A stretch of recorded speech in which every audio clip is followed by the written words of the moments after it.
Hello दोस्तों, नमस्कार। आप सभी का स्वागत है।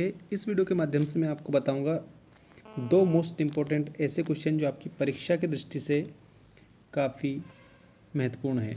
देखिए, क्वेश्चन एक तो यह है, भक्ति काल की निर्गुण एवं सगुण भक्ति काव्य धारा की दो विशेषताएं लिखिए। इसके बाद में एक क्वेश्चन ये है कि राम भक्ति काव्य शाखा एवं कृष्ण भक्ति काव्य शाखा में कोई 3 अंतर बताइए। अच्छे से आप समझेंगे और याद करेंगे, लिखेंगे। निर्गुण भक्ति काव्य धारा, तो निर्गुण में क्या है, ईश्वर की निर्गुण निराकार भक्ति का वर्णन किया गया है।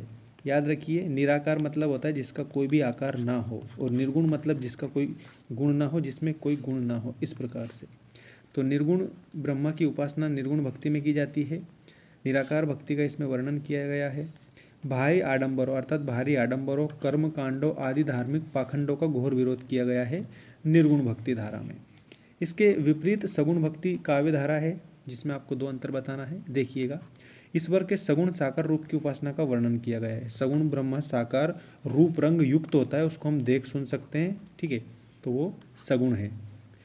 ईश्वर के नाम का स्मरण, जप, कीर्तन, भजन आदि पर बल दिया गया है सगुण भक्ति में, ठीक है। बल्कि निर्गुण में बाहरी आडंबर और कर्मकांड और धार्मिक पाखंडों का घोर विरोध किया गया है, और सगुण भक्ति में विरोध नहीं किया है। ईश्वर के नाम का जप, स्मरण, कीर्तन, भजन आदि पर बल दिया गया है सगुण भक्ति में। तो ये सगुण और निर्गुण भक्ति में अंतर कंप्लीट है।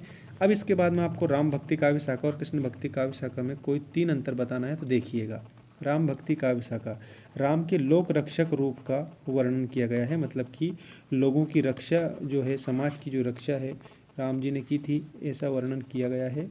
और कृष्ण भक्ति शाखा में लोक रंजक रूप का वर्णन किया गया है, मतलब कि भगवान जो कृष्ण है वो लोगों के साथ रहकर, मतलब कि लोगों के साथ रमकर उन्होंने अपना जो क्रियाएँ हैं, कह सकते हैं अपनी लीलाएँ हैं, वो की है।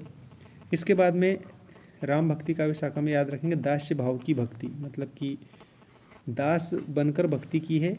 और कृष्ण भक्ति में सखा भाव की भक्ति की है। जैसे दास्य भाव की कैसी, तो याद रखना कि तुलसी तुलसी सब कहे, तुलसी बन की घास, और हो गई कृपा राम की तो बन गए तुलसीदास। तो दास्य भाव की भक्ति आपको राम भक्ति काव्य में देखने को मिलती है। और कृष्ण भक्ति में सखा भाव, जैसे देखी सुदामा की दीन दशा, करुणा करके करुणा निधि रोए, पानी परात को हाथ छुए नहीं, नैनन के जल से पग धोए। तो सुदामा के सखा थे कृष्ण, तो यहाँ पर सखा भाव की भक्ति देखने को मिलती है। इसके बाद में मुक्तक काव्य तथा प्रबंध काव्यों की रचना राम भक्ति काव्य शाखा में की गई है, मुक्तक और प्रबंध की। और कृष्ण भक्ति में केवल मुक्तक काव्य की रचना की गई है।